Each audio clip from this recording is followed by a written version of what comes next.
you want. Imagine this is the thoracic cavity. What do we have over here? Structure. Heart.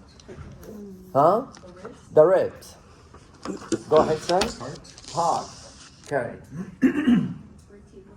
Vertebral bone. Which one? The cervical, the lumbar, the thoracic, the sacral. Okay. The thoracic. Mr. Isa. Another structure within your thoracic cavity. Isa. You are Brian? Yes. Then I was showing you his mistakes. Oh no! You never say that. I missed that same one anyway. I'm sorry, Mr. Lungs. Lawrence. Name another thing. He said it already. I'm talking about thoracic cavity. Why did you go to abdominal cavity? This is on the next semester, not this one. Any other structure that you remember located within your thoracic cavity other than the lungs, than the ribs, than the heart, than the vertebrae, blood vessels, let's make a big subject, including aorta, all great vessels. All the great vessels, the one are next to the heart, also located within the thoracic cavity. There is a tiny small gland that we do not use anymore. What's the name of that gland? Brain? I'm just kidding. Gland. Thymus gland. You guys heard about thymus gland? Huh? And what's hormone produced? Should I call her? Do you know who? No? Don't do Your it. teacher. I'm gonna tell her that they forgot everything they have learned from you. Thymosin. And what does thymosin do to us? Why do we need it for? Not anymore right now. You don't need it right now. That's why your gland is like this. When you're born, your gland is like this. Now, it's like this, and you will never going to see it imaging. But if you are doing any imaging for younger children, you will be able to see it. We'll talk about it when we get to it. But anyway, for today, we're gonna limit the discussion to everything within your thoracic cavity, except the heart and the great vessels. And will be covered next week. So for today, we're gonna start about almost everything. Everything in here except this one. Only the top one. Are you serious? Okay, whatever. Only the blood vessels and the heart will be covered on our next meeting. Your class for today is the easiest class in this semester and next one, by the way. The easiest one ever. So if you don't score 100 next week, that's mean. Bye. That's what I'm gonna do to you. Bye-bye. Let's talk about the bone first. When you look at the thoracic cavity, what bones do you see? What is that bone? Sternum. And the sternum basically consists of 3 fused bones. They do articulate, and the articulation is not movable. Okay? They are fused, correct? Starting from the top to the bottom. What are the 3 parts of your sternum bone? The first one, this one we call it what? Manubrium. And then the longest one is? Body. And then this one is? Xiphoid process. Xiphoid process. The older you are, the smaller it is, and the harder it is. Why? Because it's more cartilaginous rather than hard bone. So when we get older, it shrinks and become more harder. So we have it smaller than what? Than the children, correct? And it's a little harder, but still you can what? Push it, and you can feel it if you will. How many ribs do we have? 12 pairs. Correct. 12A. Now, you need to remember what? The landmark. Of course, all the bones of your thoracic cavity has one function, which is to protect whatever organs you have inside, including lung and heart and the blood vessels. One, the manubrium, of course, part of the thoracic cavity is what? The 12 thoracic vertebrae. And you guys have learned about it, so we're not gonna repeat them one more time, right? So we're gonna only discuss the sternum and the ribs. We said this, the sternum consists of manubrium body and xiphoid. The manubrium has a landmark, which is representing this notch. This is a landmark for your jugular vein. Correct? And we call it the jugular notch. Your manubrium articulates with two bones. The first is rib number 1, and the second is this bone. What do we call it? And the articulation between them, we call it sternoclavicular articulation. The second rib will articulate exactly between the manubrium and the body. The manubrium and the body, they do not come direct perpendicular on each other. They make an angle. You see how they make it a little bit bumpy? Some people, they have it bumpy. So if you put your finger over here and you go down, you will feel that bumpy area. And we refer to this by sternal angle. And the sternal angle, it is what? Corresponds to the rib number 2. Make sense? Okay. And the body also articulate with some of the ribs. The xiphoid process does not. And the xiphoid process, it is used for some muscles of your anterior abdominal wall, like your six-pack muscles like this, attached. Any question? That's all we need to know about the sternum. Any question, guys? No? Let's go to the ribs. You guys said that you have 12 pairs of your ribs. There. Some of those ribs, we call them true. Other, we call them false. And other, we call them floating. So, which one are the true ribs? The true ribs are those that they do articulate directly with the sternum. So they say 1, 2, 3, 4, 5, 6, 7. Those are true ribs. They articulate directly with my sternum. In return, the next 3 ribs, we call them false.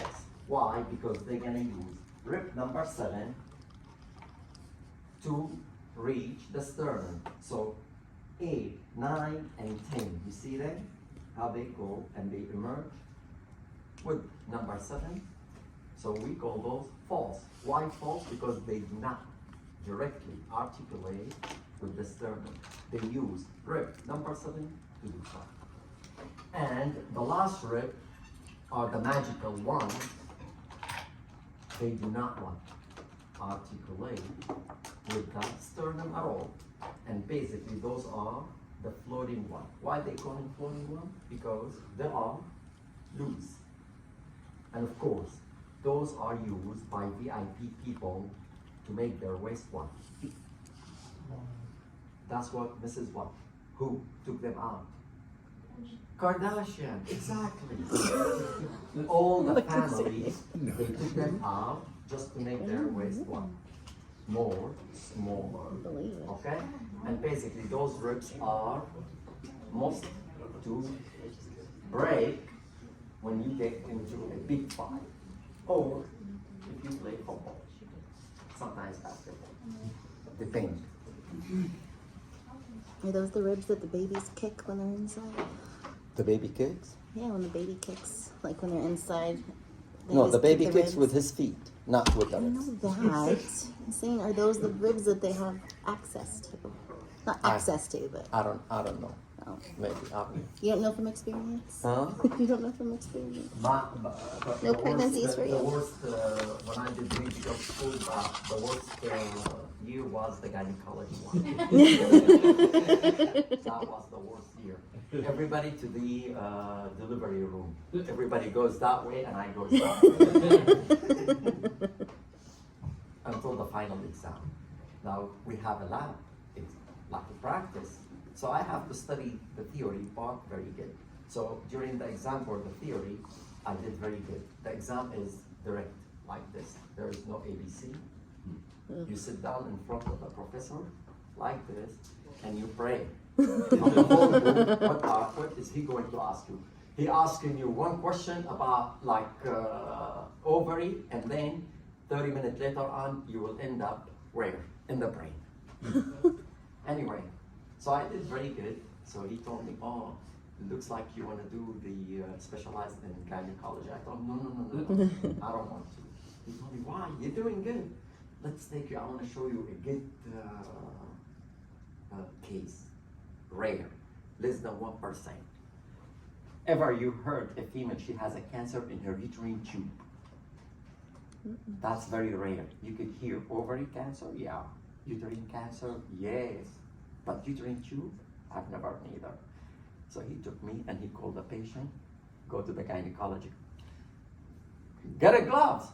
Oh my God. By my time, 80s, there used to be nothing they call CT scan, MRI, ultrasound. The doctor, they depend on what? On their hearing, seeing, and touching.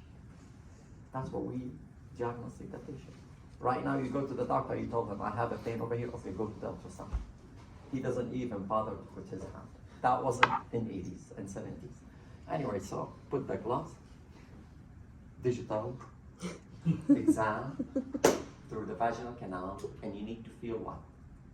That mass on the tube. I was doing like this. Oh my God. Horrible. I've never liked the pediatric section, and I've never liked the gynecology. Those the worst two things. Babies crying. It's so awful.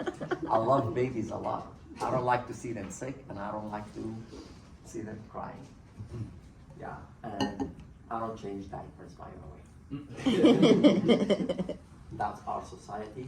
Middle Eastern. Male, they don't change diapers. So I have to adjust my wife. My wife is American. Okay? So change diaper for the baby. I give her the bad look. She didn't understand that we don't change diaper. Extreme emergencies has to be. Yeah. Correct? I did them all, so I don't know. You did them all. Okay. But my wife, she has no job. She does do nothing. She drives $100,000 Mercedes. Her gift on her first day is a diamond ring. And every summer she goes to Europe. Do I change diaper anymore? Yes? Come on! If I change diaper and I come to work, what are you gonna do then? Okay, I get your point. So, what we were talking about? Damn diapers. Ribs. The ribs, false. Kardashian took them out. Who cares? Anyway, the next is those ribs, regardless whether are true, false, or floating, they do articulate with what? With R12, thoracic vertebra. And the articulation is in 2 points, if you guys remember. The head of the rib articulate with the body, and we call this articulation costal vertebral. And the neck of the rib articulate with the transversal process, and we call it what? Somebody remember? I forgot. Huh? Costotransverse. Thank you so much. So costovertebral for the head of the rib with the body, and costotransverse for the neck with transverse process, right? Also, which is, you don't see it imaging that often, but if you can tell the end part of the ribs when they attach to the sternum, it is never bony, like you can tell even in this, they didn't work it like this. This is a bone, this is what? Cartilage. This is why when you go to the physical therapist, they adjust you. They do adjustment like they twist you like this and you feel good. Sometimes those they go from the top of the sternum and it's painful. So they twist you a little bit, they adjust you. If you have this problem, physical therapists on the other room, they can help you on it. They can do the adjustment for you. Any question? No question? So this is what you guys are seeing, manubrium, body, and xiphoid process. The angle between the manubrium and the body we call the sternal angle, and this is corresponding to the ribs number those, correct? This is the jugular notch, and we said the jugular notch is a landmark for the jugular vein. That's what they call it, basically, the jugular notch. The jugular notch, if you look over here, it is corresponding to same level between thoracic vertebra number 2 and 3. So the anterior jugular notch corresponds to the posterior T3, T4. Manubrium and the body angle, it corresponds further down to the T4 and T5. So those are, you can use them as external landmark. Like for example, if I say an axial cut at the level of sternal angle, meaning when you go toward the posterior of your image on axial cut, that's supposed to be somewhere between T4 and T5, correct? Any question? Ribs, 12 falls, through and floating. Okay? And based on the sternal connection, you could tell which one is which one. I don't think you guys having problem with this. The two articular surface of your ribs with the thoracic vertebra, we say two of them. The one that head of the ribs articulate with the body, we call it costovertebral, and then the neck with the transverse vertebra, we call it costotransverse. Any more question? No more question? Word aperture in Greek language means opening, hole or opening. So if you look at your thoracic vertebra, basically it has two of those openings, the top one and the bottom one. So the top one, we call it the superior aperture or the entrance, inlet of the thoracic cavity. And this is seen at the level of the manubrium, the thoracic vertebra number 1, and the first rib. So what is the inner landmark anatomy? The manubrium, the first rib, and T1. Further down, we refer to it by what? By the outlet or the exit, correct?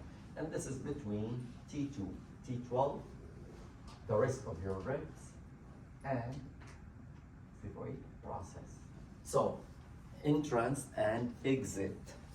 The entrance formed by the first thoracic vertebra, first rib, and the costal cartilage, including the manubrium at the anterior aspect. In return, the outlet is further down between the rest of the thoracic vertebra, all the way down anteriorly to the xiphoid process. Any question? No? Image only related to the bone that we talked about it. And those are easy. And this is what I'm going to ask you next week, guys, okay? This is sagittal cut, mid-sagittal cut, We took that half and you guys looking in this direction. The top is superior, inferior, this is my anterior and this is my posterior. Use the spine to determine the anterior and posterior, guys. That's the easiest way. So those are the thoracic vertebra. On the posterior aspect, if you go toward the anterior, you are going to see Mr. Sternum. And even reality-wise, you are unable to see the articulation between the part of the sternum, but you can see the imaging. You see, this is the articular surface. It's osteochondral. That's why it is, you can tell that. So that's the manubrium, that's the body, and this is my exiphoid process, and you can see the articulation between each of the above part. This area represents the entrance or the inlet of the aperture, and the rest, it is the outlet. And if you can tell, all the organs are protected by your sternum from anterior, and the ribs, the vertebra from posterior. Same picture, different way. This is CT scan, but I am seeing the three part of my sternum along with the articular surface.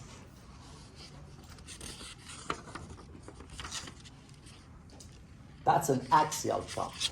An axial cut, if you get it all the way towards the most superior aspect of the thoracic cavity, which is mean at the level of the entrance or the inner vein, you can obtain the sternoclavicular articulation, which is, that's what you are seeing. From the most anterior to the most posterior, this is the clavicle, and this is my manubrium, and the joint between them is the sternoclavicular joint. So, going toward the side, right and left respectively from this area, go toward the side, you're gonna see what? Part of your shoulder bone. This is none of our business for today, okay? When we get to the upper extremity, you're gonna have this image one more time, and you need to point on the shoulder articulation, okay? Along with the some muscles. Also, some of the muscles, they are not of our business. But I'm seeing the first thoracic vertebra, since I am seeing the clavicle and the manubrium and the joint between them, which is sternoclavicular joint. That's me for sure. This is T1 because I am at the most superior level of the entrance of my thoracic cavity.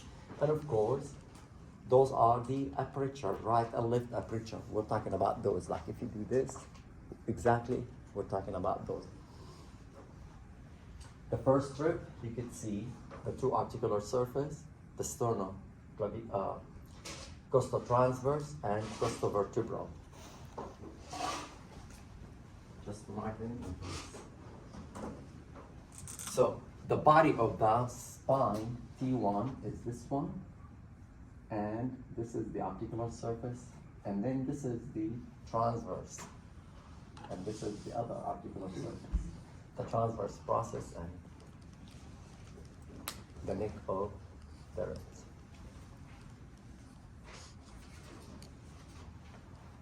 Question? Looking at this picture, also an axial cut, but we went slightly down. And we can tell because you are now seeing what? The organ. You are seeing the lung, and in the middle, your heart. If you can tell, your heart is mostly protected by what? By your sternum, okay? And also from the posterior aspect, it's protected by the spine vertebra. But the point is, you are seeing part of the body of the sternum, the cartilage of your ribs, and those are the reflection from your ribs. And then the thoracic vertebra and the two articular surface.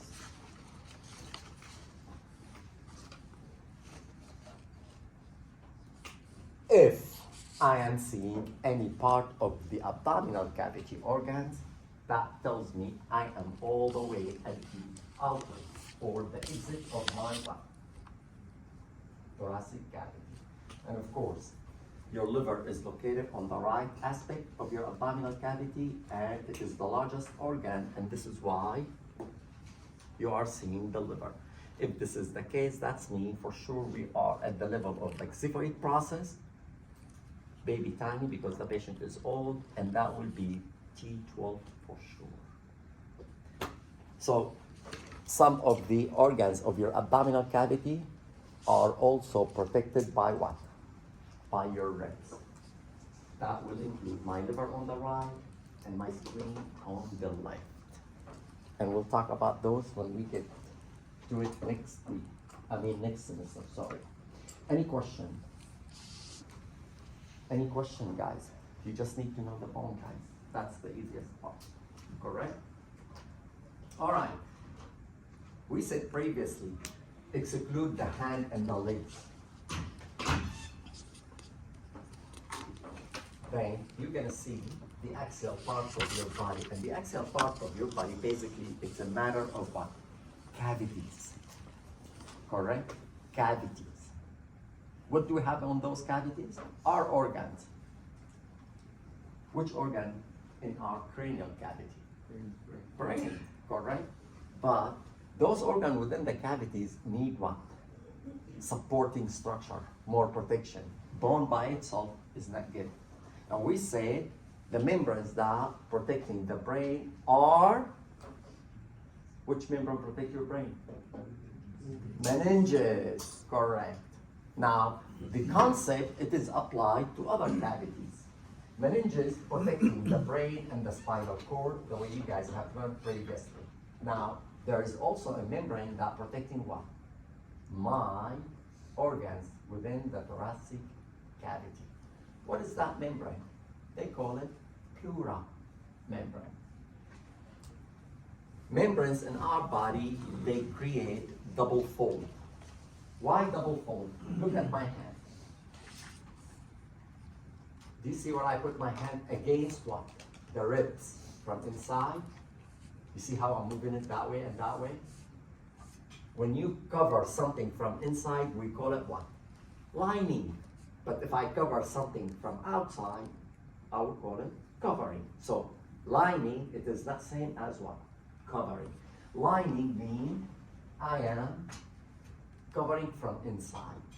So the pleura basically is the one covering or lining the ribs bone from inside.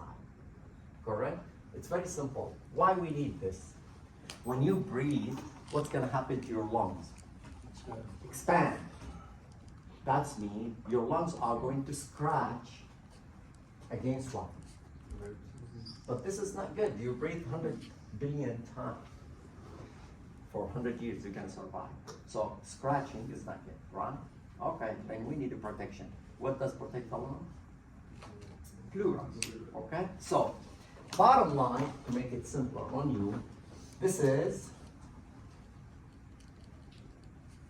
one of your lungs, correct? And the pleura is the one comes in contact with your lungs. So wherever I put in dash green, this is pleura that comes on contact, covering from outside the lungs. And we refer to it by visceral pleura. Now the one against the ribs, that's mean do not come in contact with your lungs, which is the outside, the green, is the parietal pleura. So your pleura membrane is a double fold. Toward the outside, lining the ribs, we call it parietal. Toward the inside, covering the lungs, we call it visceral. Now between them, I put space, correct? What do we call that space? Pleura space. What do we have within that space? A small amount of a serous fluid. Why? Because every time my lung expands, what do I need from that fluid to do? To make my lung sliding against the ribs and against what? The pleura that protected. Did you guys get the point? There are tons of diseases where the fluid amount is what? Increased. What do we call this condition? Pleural effusion. Any fluid excess in your body, they refer to it by effusion. Like if you had excessive fluid in your knee joint, we call it knee effusion. So pleural effusion. Tons of the diseases that cause pleural effusion. And this is something easily detected imaging-wise. You will never see neither area of the pleura, including the space, in a normal person. But when there is a fluid, what will happen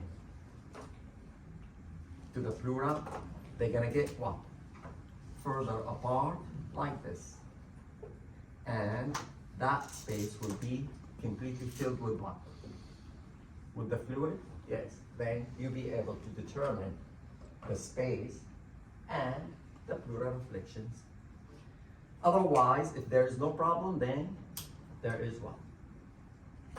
You're not gonna see nothing. Any question? No question. Good. So, in this axial cut, you are seeing what? Drawing-wise. Imaging-wise, we don't see it. You are seeing the pleura that we call it what? Parietal. Against the ribs. Lining from inside. Lining your ribs from inside. That's the parietal. This is my lungs, and are covered by the visceral pleura, which is this one. And between them, the little tiny space, which is, we call it pleura space. That pleura space contains small amount of serous of fluid. Allow or facilitate the what? The movement or the expansion of the lung without getting injured. Increase the amount of that space with the fluid, we call it pleural effusion. How about air? If there is an air accumulated in that space, what do we call it? Huh? Pneumothorax, correct. Pneumothorax. Word of pneumo pertains to lung, and lung pertains to what? Air. Pneumo. That's why people, when they have lung infection, they call it pneumonia. Okay. Pneumothorax. Correct? Meaning, if by accident, Mr. Isa, huh? If Mr. Isa, by accident, you went to the night, do you go to the nightclub or no? Sometimes. All right, sometimes that one. Okay. So, fight happens a lot at the nightclub, especially by 2 o'clock. Why? Because everybody's a drunk, okay? And no one tolerate, how are you? Okay? You tell him, how are you? He fight with you. Why? I don't know. I just told you, how are you? Okay. No, you were looking at my girl. So,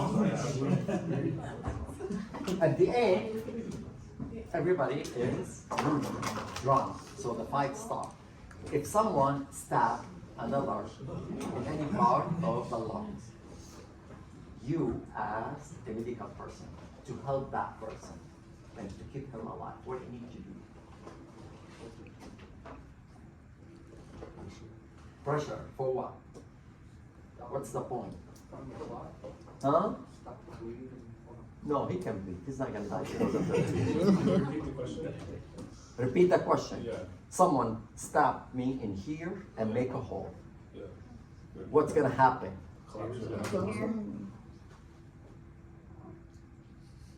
Air. How much the pressure of your atmosphere? Do you guys know the pressure atmosphere? 98 millimeter mercury. How much is the pressure in my lungs? -4. Negative. Everything in physics moves from what? High concentration to what? Low concentration. High pressure to low pressure. Your imagination, when you open your mouth like this, do you have any idea how much the air that goes inside of your lung with how much pressure? -4 plus 98. Those are equal to what? 102. millimeter mercury. That's the pressure that goes. Now, the question is why the pressure does not explode our lungs? Because this is something moving what? Fast, not only fast, with long pressure, your imagination, you are very upset and you are slapping the door. Your boss called you and he told you fire, correct? Do you care about him anymore? When you walk out of his room, you will what? Slap the door. That's exactly the way it is. My examples are bad, right? Okay, anyway. The pressure is that way when it goes into our lung. But each one of us born with the cells inside of our lungs. There is a specialized cells. Did you guys heard about surfactant? Pneumocystic cells type 2, or they call it surfactant. They're made of phospholipid lipidine sphingomyelin. No? Okay. Those cells are coating your alveoli, the one they receive from outside, and their job is what? To reduce surface tension of the air that goes, so nothing will what? Collapse. Okay, very simple. Ladies maybe know that. You are pregnant. Week number 33. You get complication. The doctor decision is what? To deliver, to save your life, because always, by the way, mommy life first, baby life is second, and it is not up to the husband, okay? Mommy first come, because mommy can make another baby. So the doctor, he wants to deliver, but before we deliver premature, we need to make sure that this baby, when I take him out, he's gonna breathe on his own. Steroid shot. So we're gonna get some amniotic fluid from the mommy, and we're gonna send it to the lab they can test the ratio between lecithin and sphingomyelin, which is those are the surfactant or the cells that protect you from the collapse. If that amniotic fluid shows a normal ratio, that means the pneumocyst cells are developed and that baby is gonna born and gonna breathe on his own. If they're not, then something else the doctor has to do, because once you take that baby out, in the first to breathe, his lung collapsed and he's gone. Did you guys get the point? No? Good. So the air gets into your lung, and then the pressure between the atmosphere and your lungs are what? Equal. That means in less than 30 seconds, that opening is not gonna allow any more air from where? From your nose or your mouth. This is why. Cover it, because you do not want the pressure to be equal. If the pressure equal, the air is not gonna go inside. You guys got the point?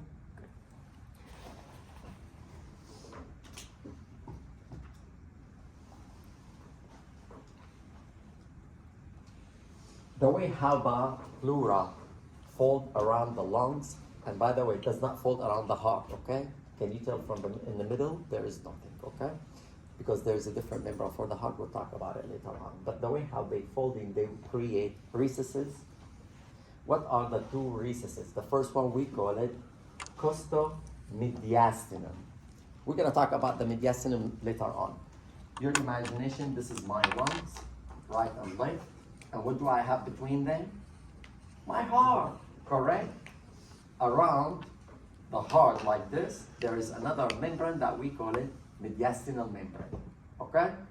We're gonna talk about it in a little bit. But those are my two lungs, and this is the mediastinal membrane enclosing my heart and other structure over there. So the reflection or the angle created between my ribs, costo always stand for ribs, and the mediastinum, we call it costomediastinal recess. So this is the mediastinum, and this is my ribs with the pleura against the ribs, And that angle, we call it costomediastinal angle or recess, means small tiny pouch. The second one is costodiaphragmatic. Diaphragmatic because of what? Because of my diaphragm.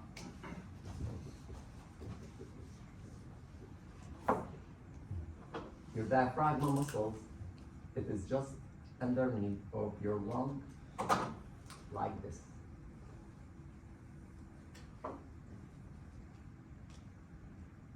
And your diaphragm muscle, we'll talk about it later on. It's a dome shape, like a parachute. Goes that way and then goes down. So the angle created over here between the lungs, ribs, or pleura, and the diaphragma, we refer to it by costodiaphragmatic. So the other angle basically is this one, costomediastinum.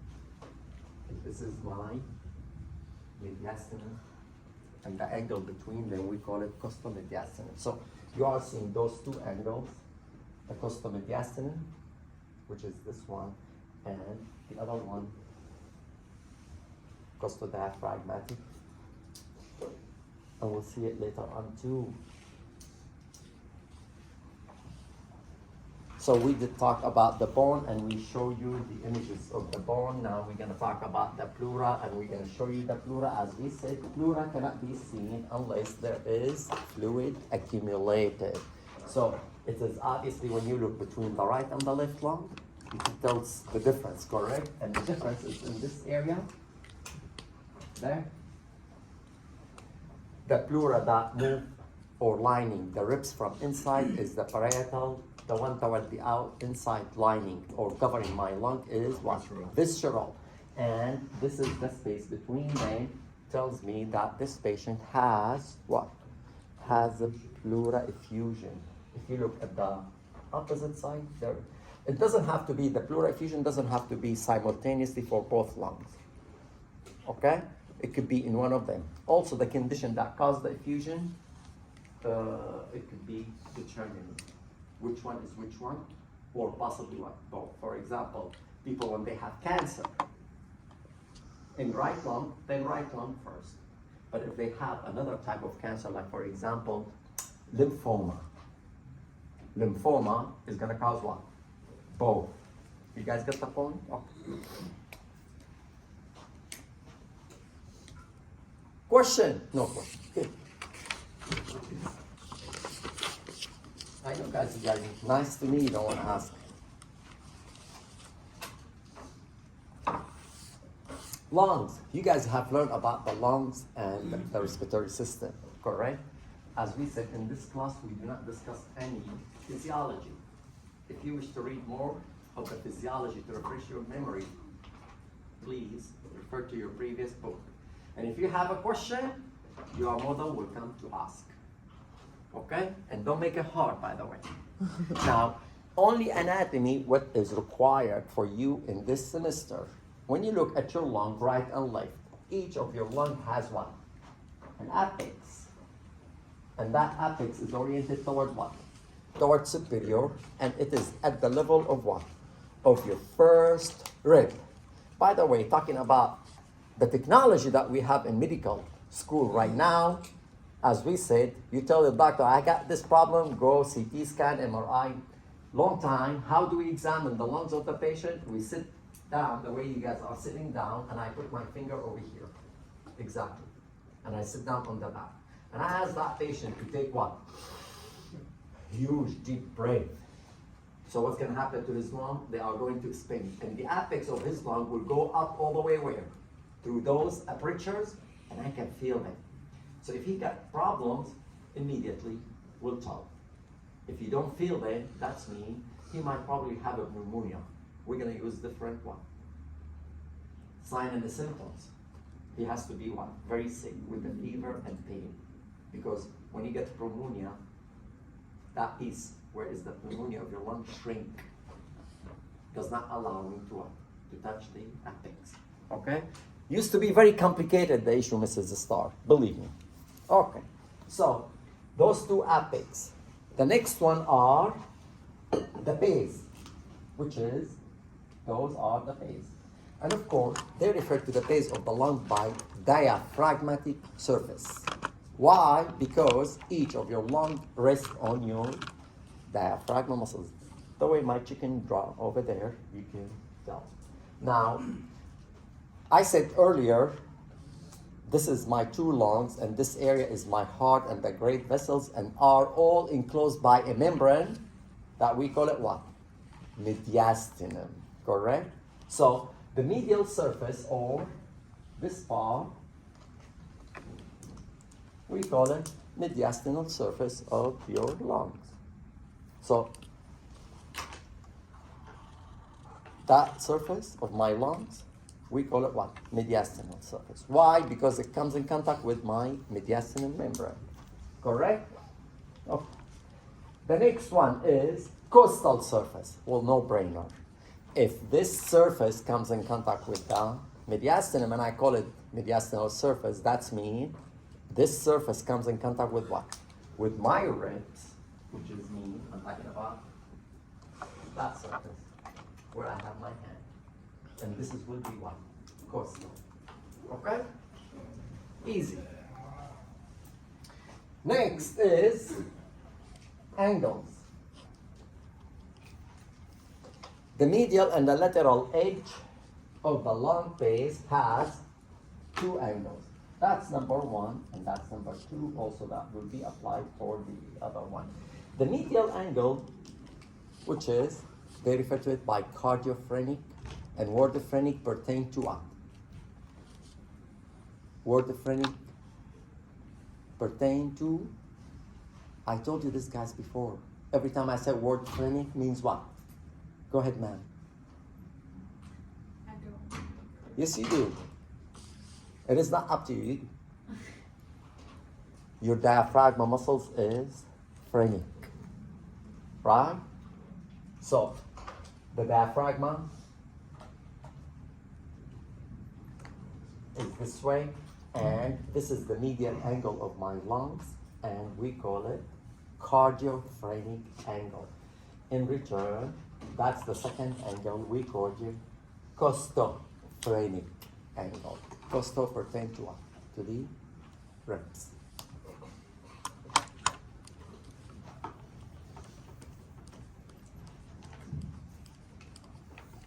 Any question? No? Good. Oh, by the way, we'll talk about it in a little bit. When you look at the lung from visceral surface, if I put my two lungs like this, that's the anterior surface of my lung. So if I flip them that way, will be the inner or the visceral. Word visceral comes meaning from organ and deep. You guys got the point? So the organs that comes in contact with my lungs are from inside, not from the outside. So this is why we refer to this by visceral surface. So when you're looking at the lungs from, not from here, from where? From inside. And this is what we are going to see. Number one, you are going to see fissures. Not Derek Fisher, the player, the basketball, he quit. A different fissures.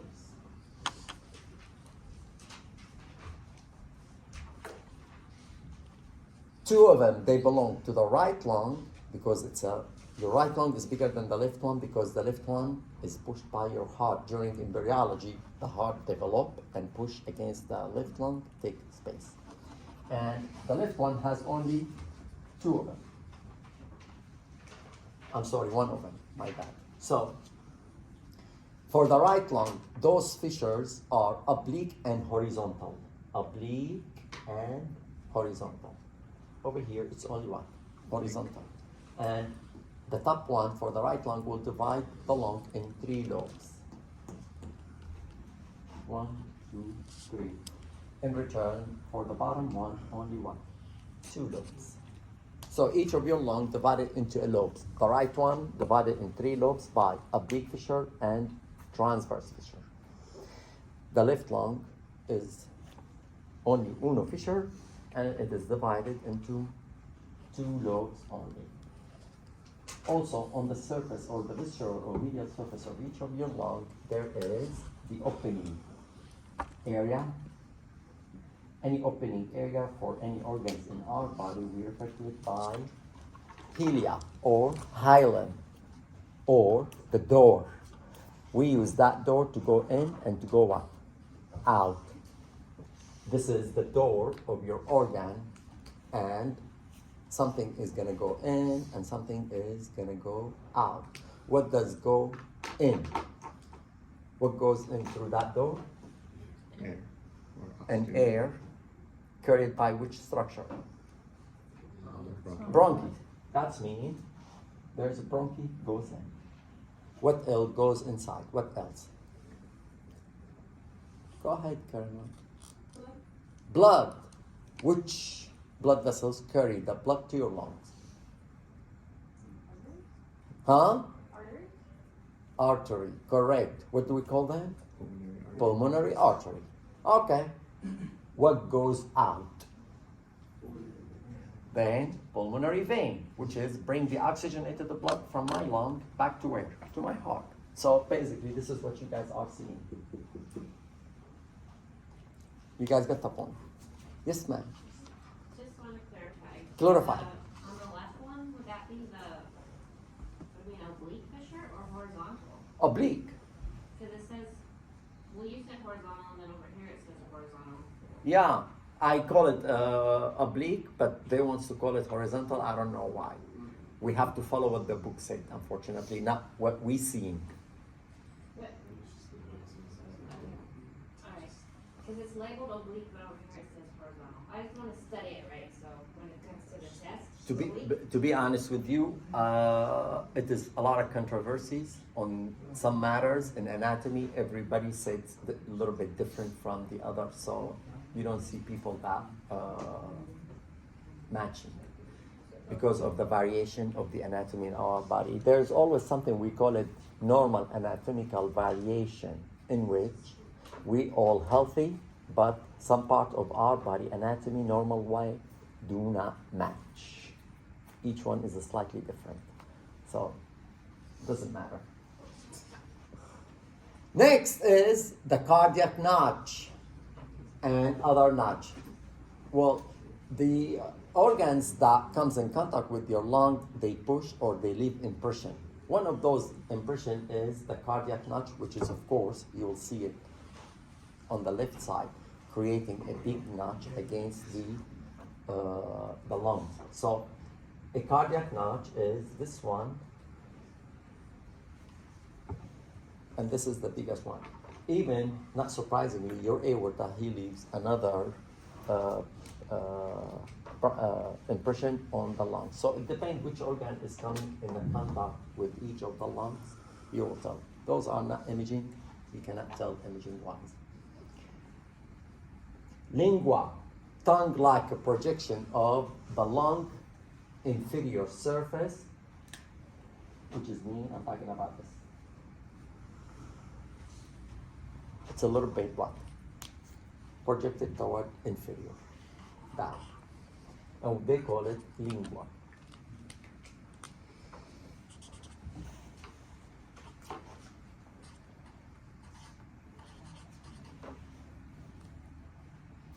Next, bronchi. We said previously, you guys have learned about the trachea, and we said the trachea ends when it bifurcates into what? Oh, we have it over here. The trachea comes from where? A continuation of your larynx in the neck region, the way you guys learn it, and goes all the way down to the level of the T5. And at that level, where this, we refer to it by the carina of the trachea, and that will divide into right and left bronchi, or you can call them primary bronchi. So the first division, and you can tell that the right one, it is more what? Oriented down. The left one, it's more oblique. You see, oblique. This is an important fact for people that by accident they have any object or any piece of the food by accident get inside of their trachea. Most commonly to go where? On the left side, because the bronchi on the, on the right side, sorry. On the right side, because the bronchi is oriented more further down, not oblique. So the object, it's hard to curve this way. Will go further down on the left side. So the right and the left primary bronchi are gonna go inside of the lung through the hilum. And then they are going to divide into smaller units. They call them secondary, tertiary, and so on. Just like your imagination, you are looking at a tree. The main root of your tree, and then big branches, smaller branches, and smaller until you get to the leaves, correct? So basically this is what you guys are seeing. The main bronch stream, the first division, they call it primary bronchus, and then they divide into smaller ones, secondary, and then they divide into more, which is we refer to them by tertiary division. And of course, none of the above you can see image-wise. So only the main ones that you could see it further, okay? Each of the lungs, the way how it is, the bronchus divided within it, create bronchopulmonary segments. So I'm gonna point, you don't need to know this, guys. That this is one bronchopulmonary segment of the lungs, and the bronchopulmonary segments of each lung consists of what? Of the lung interstitial tissue along with the bronchus that enter and bring the air, and of course your imagination that also you're going to have pulmonary artery branch and pulmonary vein branch, that it is related to each of those. So they divide the lungs based on the division of the bronchus into 10 bronchopulmonary pieces. None of those can be seen imaging. You don't need to worry about it. Just if you should remember what do we mean with the bronchopulmonary segment. The end divisions of the bronchi are the smallest bronchus, and we call them bronchioles. Bronchioles. And further from every bronchioles, I am going to have a sac-like structure that we refer to it by alveolus. The alveolus basically are the functional unit of our respiratory system. And when I say functional unit, what is the number one function of your lungs? Number one function of the lung is? Exactly. To do what? The exchange between oxygen and the CO2. Where does that happen? This is happen at the level of your alveolus. So your alveolus are sac-like structure, and within your alveolus you have membrane. They call it respiratory membrane. This respiratory membrane allow this way and that way for the air to exchange, and the blood will become deoxygenated and oxygenated based on the need. None of the above can you see imaging wise.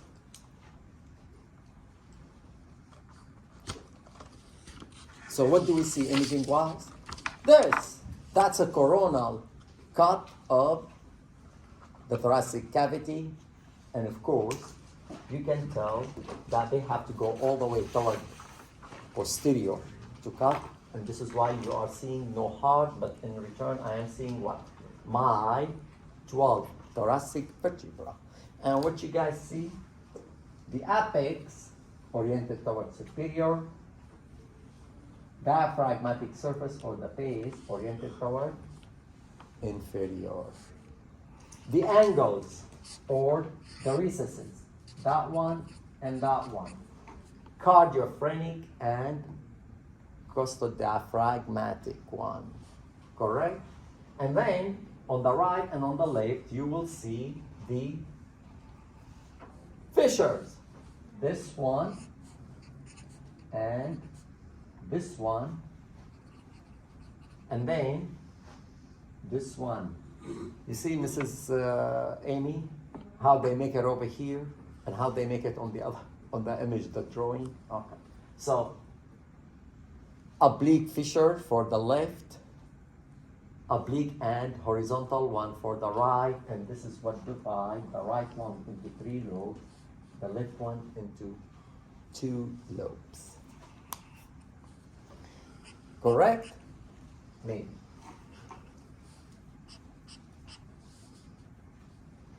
Whatever you are seeing, those bright within the lungs, those basically represent the division of your bronchus, the blood vessels, including pulmonary artery and pulmonary veins.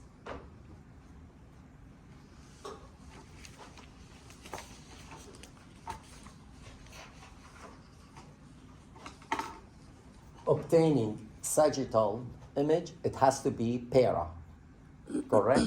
You cannot get mid-sagittal because mid-sagittal is not going to show you any of what? Any of the lungs. So the cut has to be right parasagittal if you wish to see the right lung, left parasagittal if you wish to see what? The left lung. So you can tell from the map this is a right parasagittal, and you are seeing the apex, the diaphragmatic surface or the base, and the 2 recesses, and then the fissures. That's mean you are going to see same what you saw on the previous image. That's all what you need to point on for next week, guys, okay? The apex, the base, the recesses, the diaphragmatic, the fissures.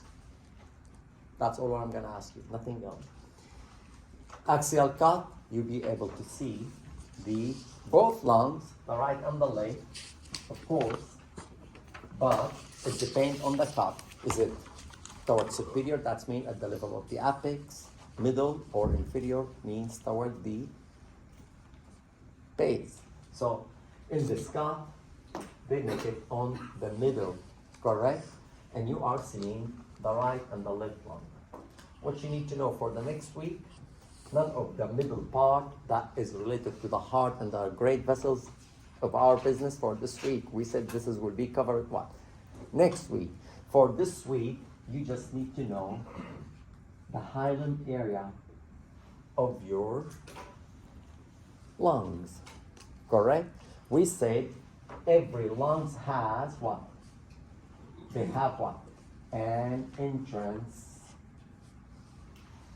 on the medial surface, not the lateral, the outside surfaces. They are the inside. They're supposed to be close. And those we call them the helia, lung hilum or lung helia, and represent the door.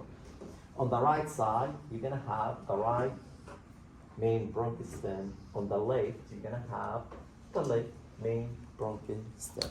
Now, next week when we're gonna learn about the blood vessels, we are going also to include the bronchial stem as landmark, and we're gonna learn about the relationship anatomically between the blood vessels at that point. For now, just remember to point on the bronchus. So they are showing you in this image exactly the hilum of the right lung, and that will, of course, will be what? The hilum of your left lung. And they are pointing on the right main bronchus entering the right lung. In return, will be the left bronchus entering the lungs. Same, and same. So what you need to point on? Only the hilum, and I'm asking you only for bronchus. Because next week we're gonna talk about pulmonary artery and pulmonary veins, and those we said they go inside the hilum. Okay? And you will learn about them. For now, only the bronchus should be enough, unless You wanna expand your study to know the blood vessels also at that high level, so you will learn them for next week too. It's up to you, optional. This is reconstructive 3D volume image for the whole entire bronchopulmonary segment. As we said, the trachea, when bifurcate, those we call them main bronchostem, gets inside of your lung, will divide into primary bronchi. Each of those primary bronchi will divide into secondary. The secondary will divide into a tertiary, and then bronchioles, and then alveolus, and of course alveolus is a microscopic structure that you will never going to see, okay? You do not need to know any of those images, guys, okay? It's none of your business. 10-minute break, and stop, give me that look.